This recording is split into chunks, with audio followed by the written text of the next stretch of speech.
સીતારામ. તો જો શિરામણ કરી નાખ્યો, પાયલ રોટલી બનાવી નાખીને દાદી શિરાવે છે, વાડીએ જાવો છે રંજકો વાટવા, એટલે શિરામણ કરી નાખો તો શિરાવતી જાઉં. જો અમારે આ ઘરે વરિયારી થઈ છે, કેવી થઈ છે મસ્તીની અસલ.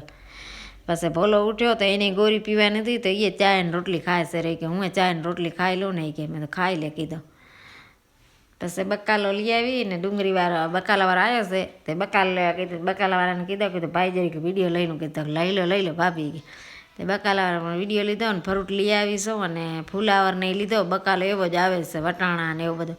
અને પછી ઘરે આવીને પછી લડ્ડુને નવરાવી નાખું કીધું. અને પછી આજ રવિવાર છે તો ઉમરા પૂજન છે, તો ઉમરા પૂજન કરી નાખું. એટલે આપણે છે ને રવિવાર નાહી ધોઈ અને બધાએ જેટલા દરવાજા ને બધાએ આપણે સાથિયા કરવા પડે આવી રીતના. એટલે પછી એને ઉમરા પૂજન કહેવાય. બારે કર્યા, ઘરમાં કર્યા.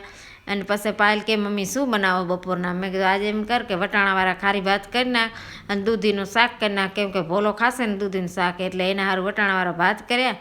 ત્યાં અમારે સેયાબેન પહોંચીએ કે દાદી હું લેસન લઈ આવીશું, જુઓ તો તમે કેવો મસ્ત છે, હાલા ને એવો બધો કે હંચાશે, કે મેં તારે બતાવ્યા વગર હાલે નહીં ને કીધું. તો હોવે પછી આ બની ગયા ભાત, તે બે ભાઈને ખાવા બેહાડી દીધા. અને અમે કીધું પછી ખાશું.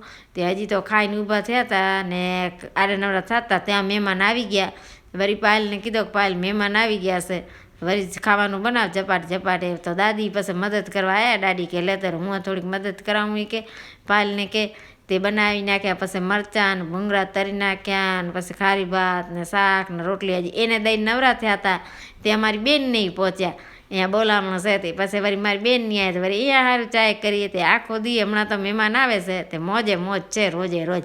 અને પછી અમારા લડ્ડુ જુઓ, મારા દેરને વળી સાંજ થઈ તો એ આવી ગયા. તો એ તો વળી લડ્ડુને લઈ આવ્યા, વિષ્ણુને લઈ આવ્યા, અને બધા આવી ગયા. પછી એમાં વળી ભરત